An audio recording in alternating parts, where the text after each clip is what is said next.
It's massive. It's massive. I see a lot of younger women and some young men too coming, I call it coming online, sort of waking up. But most of the people that I know really hit this spiritual aspect of our lives once, our kids were sort of grown, maybe not completely out of the house, but, on the way. We were going through menopause, at perimenopause, menopause, the whole process. This is the Roller Coaster Podcast. We are here to help you be empowered and renew your sense of purpose as a midlife mom. This is your time to redefine and reclaim your power as a woman. Just because our kids are getting older doesn't mean that our lives still don't have crazy twists, turns, ups and downs. And that's not to mention what our hormones are doing. We're navigating helping our kids plan their next chapters while quietly wondering, what the heck does my next chapter look like? My name is Lucy Q, wife, mom, podcaster, and journaling mentor. This is a crazy time in your life, but you are not alone. So I'm inviting you to throw your head back, arms in the air, and come along with me for the ride. Life is like a roller coaster, baby, baby. I wanna ride, ride, ride. Roller coaster. Life is like. Welcome to the roller coaster. I'm your host, Lucy Q. As I progress into and through my midlife years, I've come to understand that it is more than just a list of symptoms that we either need to be cured from or we have to endure. Midlife is really a transformation. And there is a beautiful wisdom honed by midlife women. And this wisdom can bring clarity, joy, and purpose. But getting to that point of understanding can be a journey in itself. And it's a journey that I've been navigating for a few years now. It hasn't always been easy because our modern way of living has created a divide between our physical and our spiritual selves. This is our opportunity to open the conversation and bring midlife women into this circle of wisdom so that we can create a clearer path for ourselves and for those yet to enter their midlife years. Joining me today is Laurin Wittig, an intuitive healer, mentor, and the founder of Heartlight Wise Women's Circle, and an award-winning novelist. Welcome, Laurin. Thank you, Lucy. I'm so happy to be here. The more you talk, the more it's like, oh yeah, I'm in the right place. And I think that's one of the most amazing things that's come through all of this is that we are finding those women to connect with, because as we go about our everyday lives, this isn't the norm. No. We're not, the thing that just popped into my head is going back to high school and Mean Girls. Yeah. We were sort of, growing up in the 70s, 80s, it was a competitive environment, especially the 80s. It was highly competitive. It was like win or lose. And I think what we're learning now as midlife women is that's not the way the world works. Certainly not the way it works when it works well. Yeah, good point. Okay, I backed that up. It's not the way the world should work. Yes, the way it should work. we're actually meant to be based in collaboration and community, not competition. Yeah. Oh yeah, yeah. And we live such isolated lives now. We don't even live with our extended families anymore. It used to be you had multi-generation women right there in your household, and so you could learn. Every day they would drop some little piece of wisdom, or you'd see some habit that they had, or they'd be there to support you when the babies came into the world. We don't have that anymore. No, and I look at my own story. I was even more isolated because our family is immigrants to this country. All of my aunts and grandmothers in that wider circle were across the ocean. Yeah. I never had that circle of support. So, it's now that I'm realizing even more how isolating that can be. Mm-hmm. Yeah. And particularly as you move into midlife, we hear a lot about, your 20s are sort of, fun, and you're figuring out who you are, and, you're having probably sex and, all these good things. And then you go into the childbearing years if you choose to do that, which I did. And there's information. And I think now there's more that female support, because you hear about, well, there were midwives was kind of, if I can say, a new thing when I was having babies at the end of the 80s and the early 90s. But we've got doulas now who'll come in and be with you, after the baby's born for a while and that kind of stuff. I didn't have any of that. It was like I had a doctor, I had my husband, my mom and dad were in town, but my husband and my mom came down with the flu, like when I got home with the first baby. So my dad was wonderful, but he was only there for a little bit. So I was on my own for a lot of that time. And that was incredibly stressful. And that's not the way it's meant to be.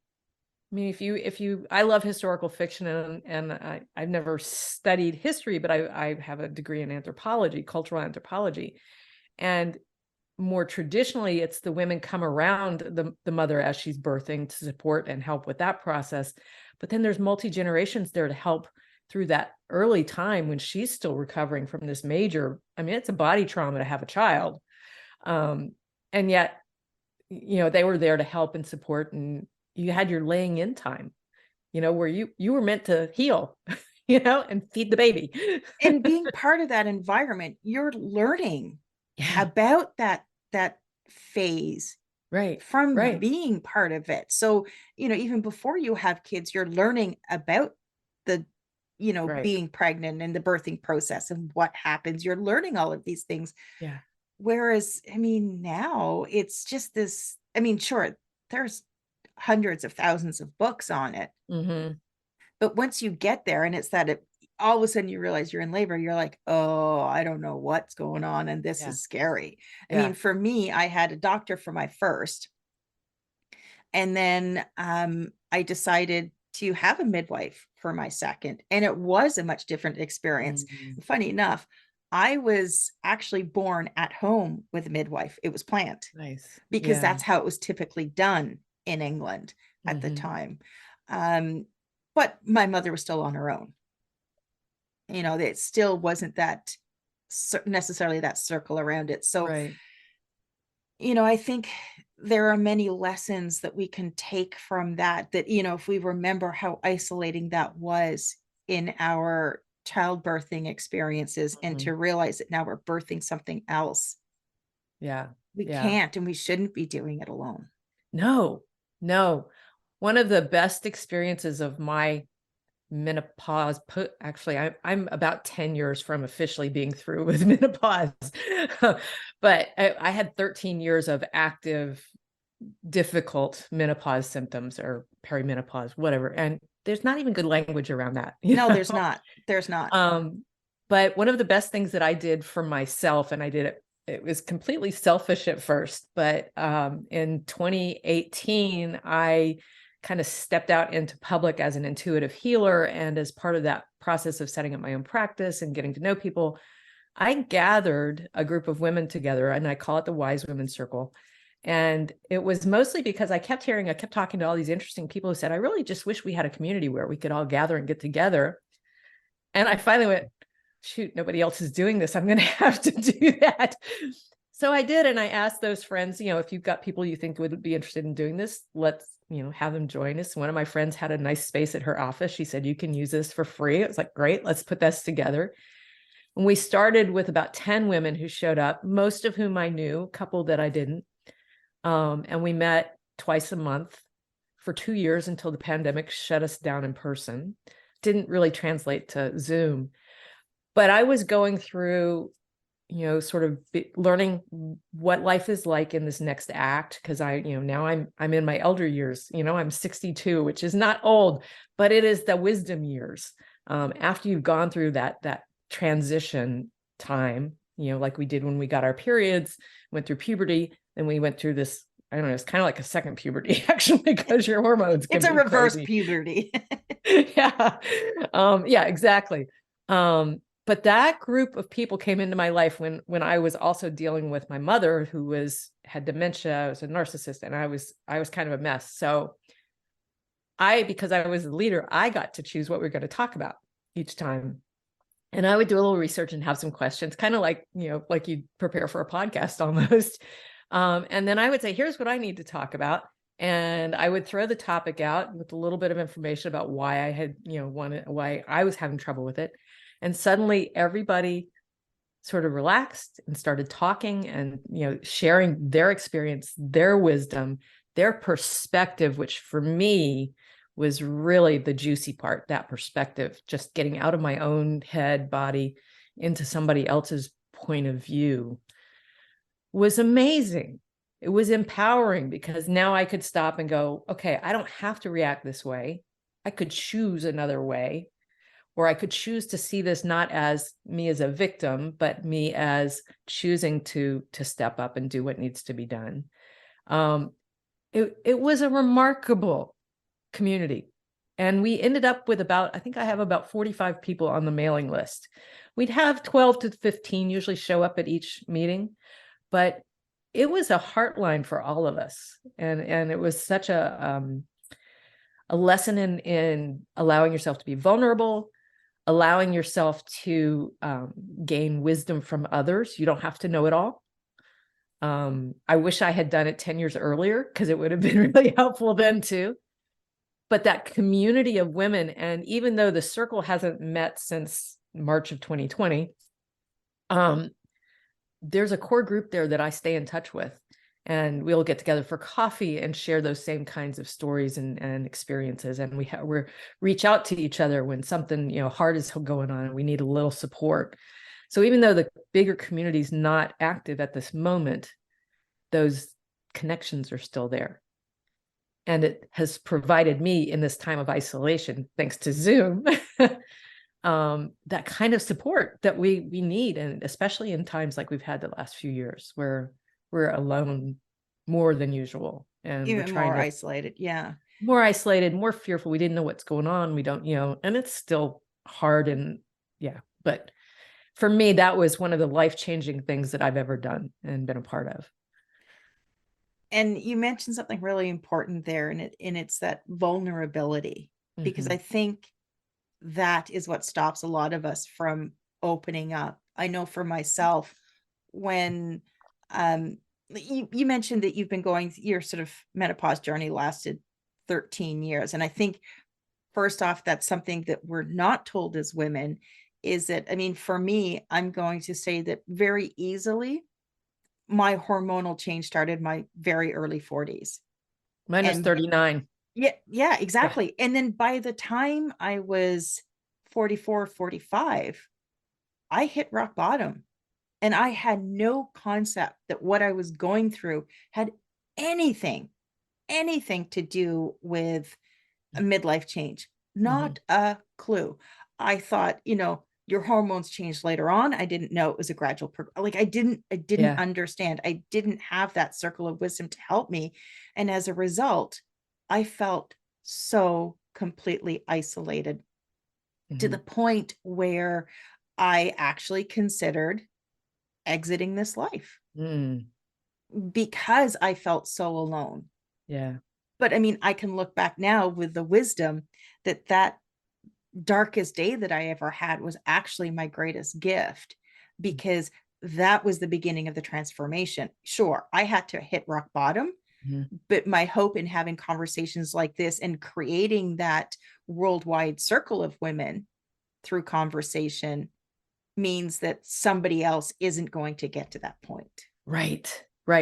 And that is part of why I called my circle the wise women, is because I think there is massive wisdom that we each hold, but we don't know that it's perhaps unique or that it is shared. It's either way. Or not crazy talk in our own heads. It's not crazy talk. It's not the men in our life going, she's just yakking. Yeah. As much as they love us, they just don't talk the same way we do generally. And I just lost my train of thought.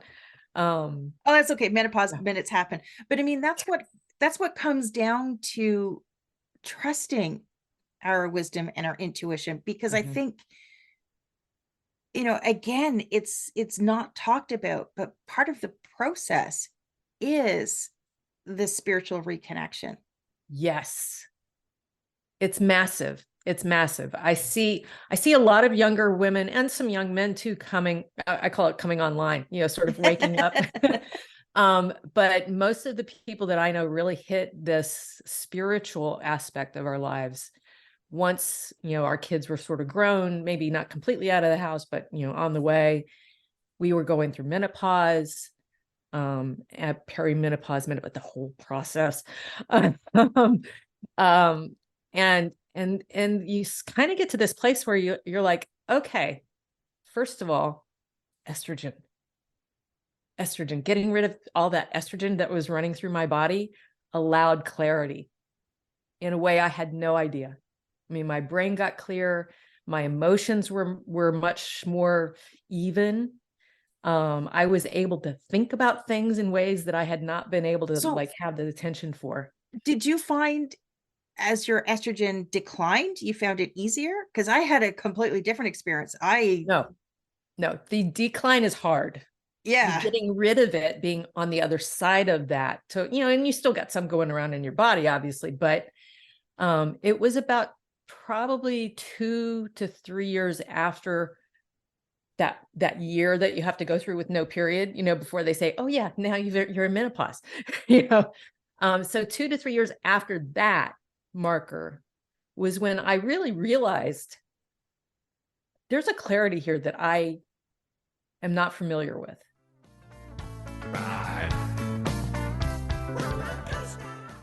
I remember one of the darkest days of my life, the day I hit rock bottom. When I went searching for answers on how to get myself out of that dark place, I discovered journaling.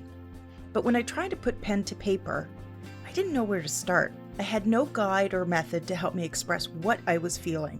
The only thing that I had was the blank page of my journal staring back at me. It took me years to figure out the proper journaling method so that I could understand who I was, what I wanted, how I thought, and how I felt.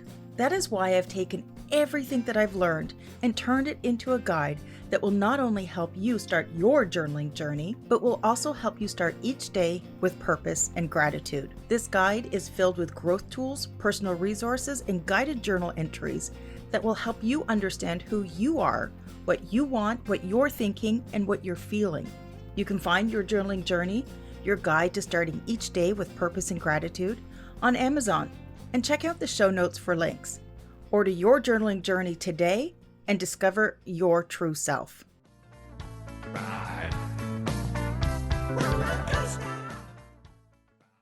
And so again, it's it's not like you're in it. It's a progression towards whatever your new baseline is going to be. And for me, it took several years to kind of even out completely, come off the roller coaster, because it's a good word for it. Oh yeah. And just really get much more clear thinking. I mean, I'm not a linear thinker anyway. You can probably tell by my conversation. Yeah, I'm not, I'm all over the place. Don't worry. Yeah. But I can stop and really delve into things now in a way that I just didn't have the capacity to do before. And I don't know why. And I say it's estrogen, and that's just my intuition. But I sort of feel like I did before I hit puberty, where the world was really open. It was exciting. I could allow my curiosity to roam. I could delve deeply into something if I wanted to.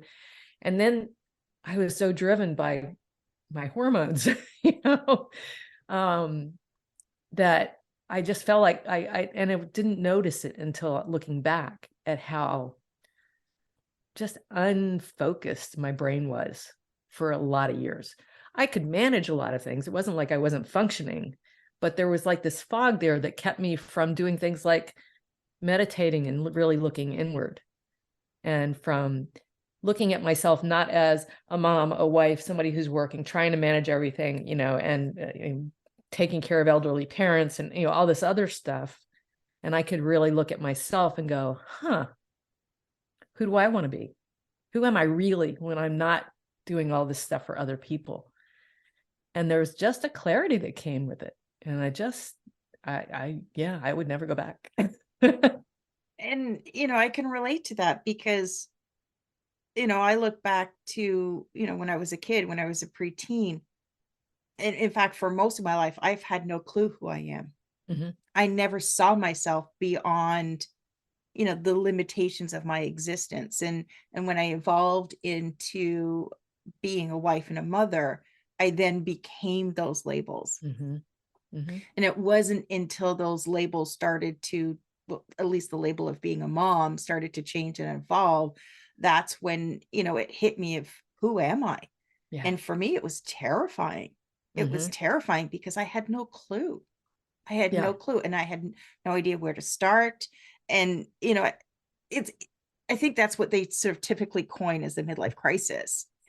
But it's very different from the men's midlife crisis, Yeah, where it's very different. um, they're trying to hold so desperately on, perhaps onto youth, Right. where for women, our experience is more a case of, well, who am I becoming?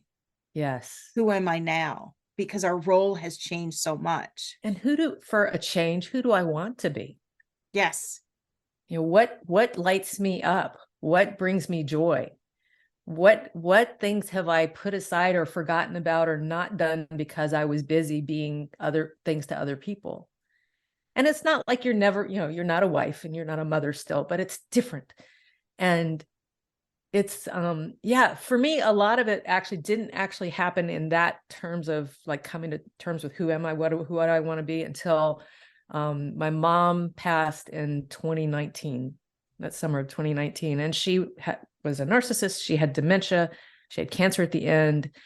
There was all kinds of drama around that. I had defined my whole life about not being my mother, Mm, I because can she wasn't the relate. mother I wanted to be.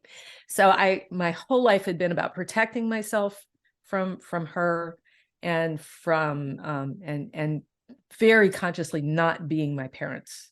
My dad was an alcoholic. So, it was like, okay, that's what I don't want to be. And I focused on that. And I think I did a really good job of being a mom and, being a wife and being a person.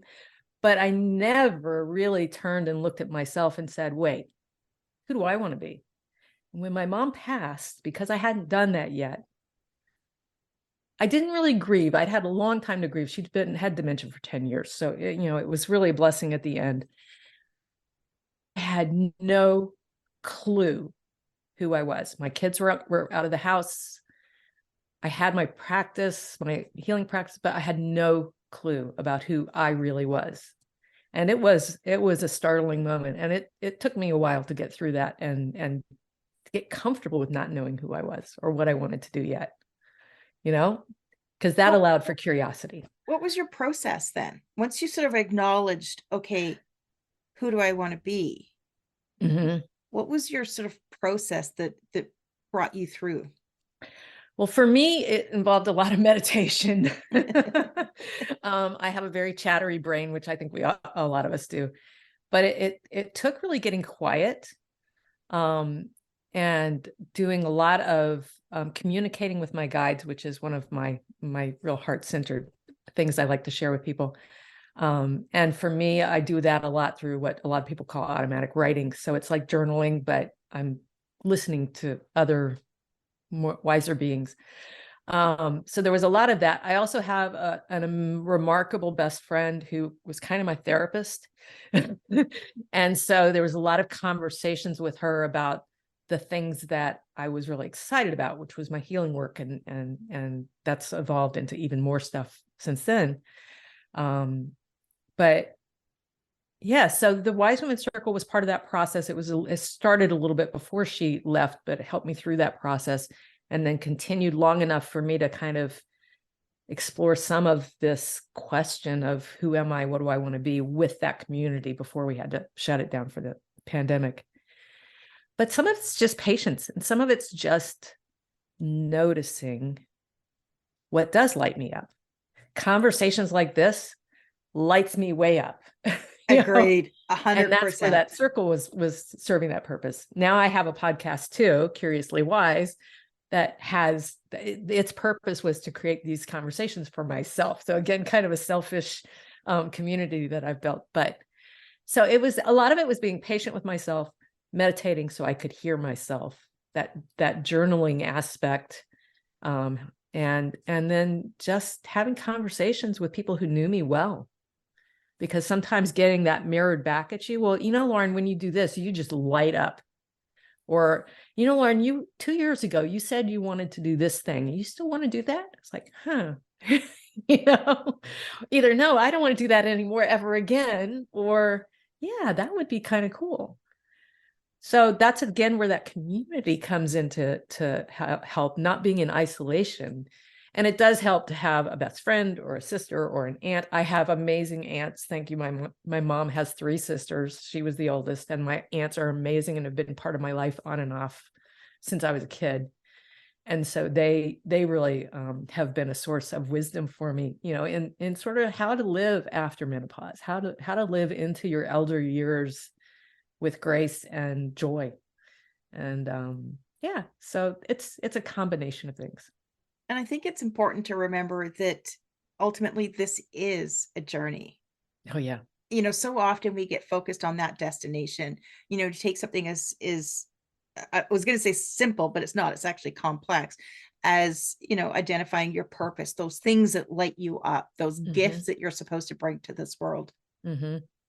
So often we're focused on figuring out what that purpose is, forgetting that getting there is a journey, and there is so much growth and so much wisdom that's gained through that. Right. And that once we understand our purpose and those things, that those gifts that we're sharing, then it's another leg of the journey in sharing them. And there's even more growth and more wisdom that's gained. And I think that's sort of one of the disservices that we do, is that we're always striving to reach that finish line. Yeah. And not taking the time to understand that it's the time that gets there is where all of those hidden treasures are. Right. And even if you set the goal and you hit the goal, like, I want to know what my purpose is. Well, you're not done. It's like, okay, now what are you going to do with that? Right. Like you were saying, or, okay, so maybe you think that's your purpose, but maybe there's something bigger than that comes down the line. I was told by my guides very early on that I needed to get my voice out in the world. So I became an intuitive healer so I could talk to individuals. And then I created a circle, and that was great. And then I created a podcast, and that was great. And now I'm even dreaming bigger. So it's, it's just, it is a journey, and if you can find joy in the journey, then you're winning. If you're goal oriented and you're not hitting goals and that's freaking you out or stressing you out, or stop, don't do that. Yeah. And I think we could start doing this earlier in our lives if our culture supported it. So I'm hoping that there's some younger women who are listening who can start to think about these things already, even if they're in the midst of momhood and all that stuff. And I think it's important that we also try these ideas that bubble up. Hey, what if I try this, or what if I was to do that? I think we need to release the fear from actually trying it. Yes. And if it doesn't work out, I mean, I've gotten very good at trying things and then deciding, that's just not working. I'm just not going to do that anymore, and let it fall away. Have gratitude for the experience, but also be able to let it go and say, okay, it's either not the time, or that's not right for me.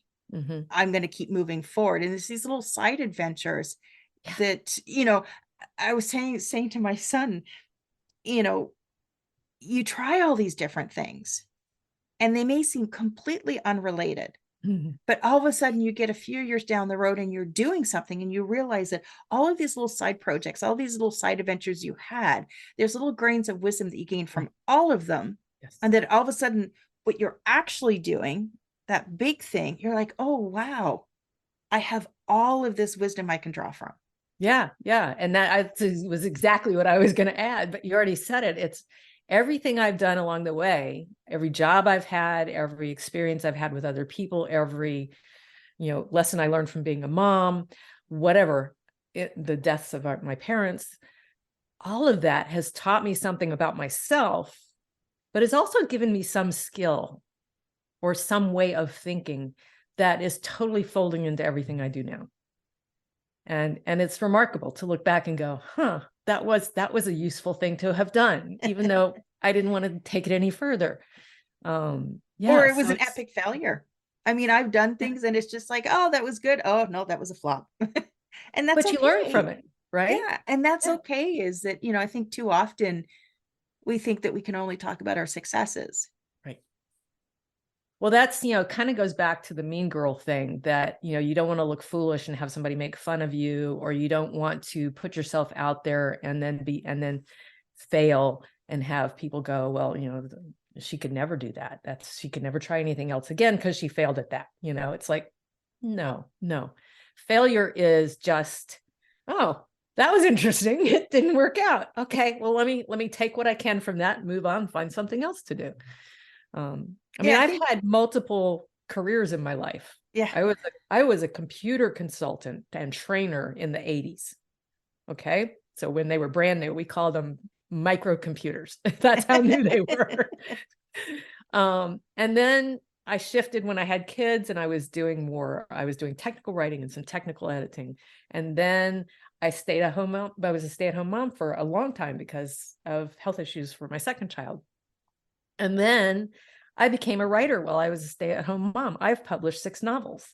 And, and then I kind of got to where, I don't really want to do that anymore. I had learned how to do that. I did it well. I was well published.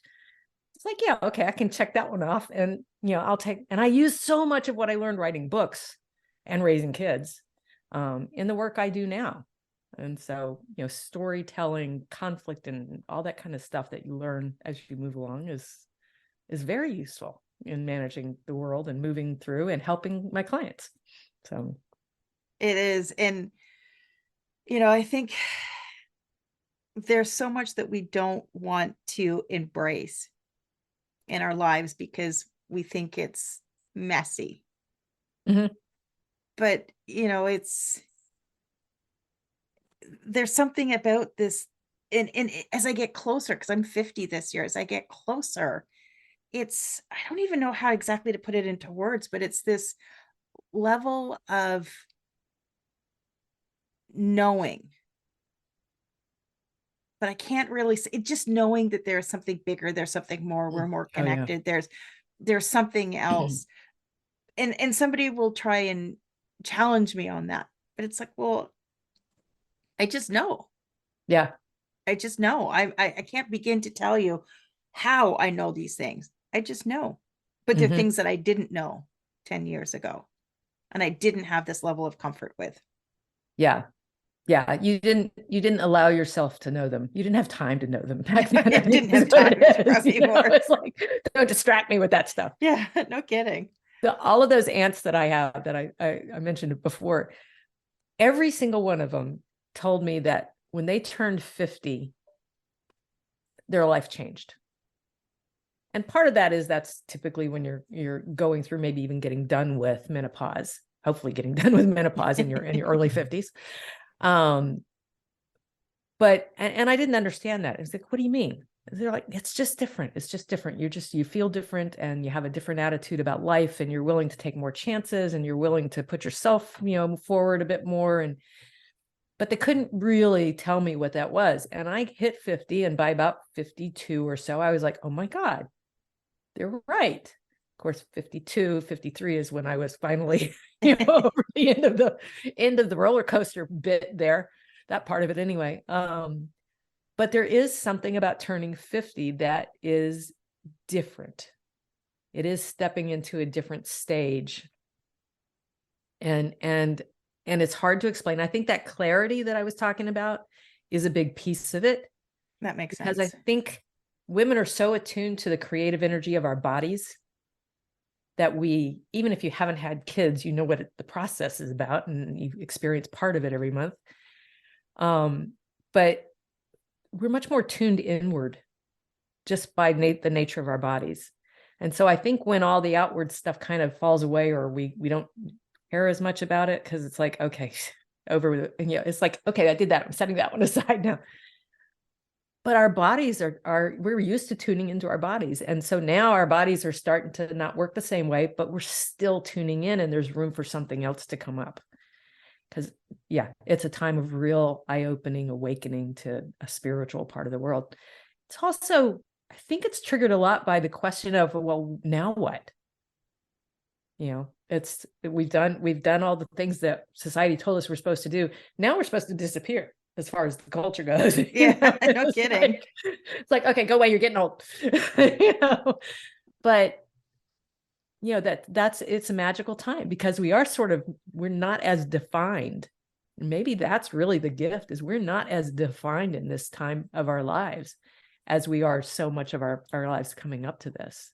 I only just thought of that. So I think it's at this point in time we've realized that checklist that we've all been following, we've checked the most of the boxes, and the boxes we didn't check, we really don't care about. Right. And we're just ready to live life on our terms. Yeah. Now, Laurin, as we wrap up, did you have any other final words of wisdom that you wanted to share with our listeners? Well, the one that's come through a lot lately for me is that in spite of all the stuff going on in the world, that has been going on in the world for a few years now, there's a lot of hope out there. There's a lot of things to create hope for. And it requires looking for it, because it's not what media wants to bring to our attention. But if you go and look, and I watch YouTube a lot, I have an Apple TV, so it's just another channel on our television, but I love to go and look for those uplifting stories. There's a lot of people like me and you who are spiritually minded, who have, who do their podcasts out there, or also do other kinds of great stuff, great video. But just watching, like funny animals, or babies. Oh my God, babies doing funny things. Those lift your vibe, and those create I don't know what the word is, but it creates an opportunity. That's the word, for helping others lift their vibe. When you lift yours, it helps others. And the more we lift, the more hope we can bring into the world, the more joy, the more light. And I was just interviewing somebody a couple days ago I asked about a book that, what was her favorite book. And she showed me this one called Connect, and I haven't bought it yet. But in that, it talks about how we're connected to, each individual is connected to, on average, about 600 people, which seems crazy, but it's, mathematicians. But then those 600 are also connected to 600, right? And then it gets into these like ridiculous numbers very quickly of how many people you can impact with your own energy.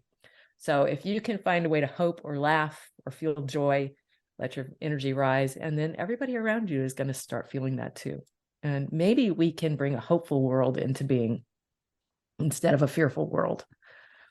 That is hope in itself. Yep. Now, to connect with Laurin and to listen to her podcast, make sure you check out the show notes. And remember, if you're feeling lost, stuck, and confused in midlife, make sure to grab a copy of my guided journal, Your Journaling Journey. It's packed with tools to help you find clarity, guided prompts, affirmations, and gratitude.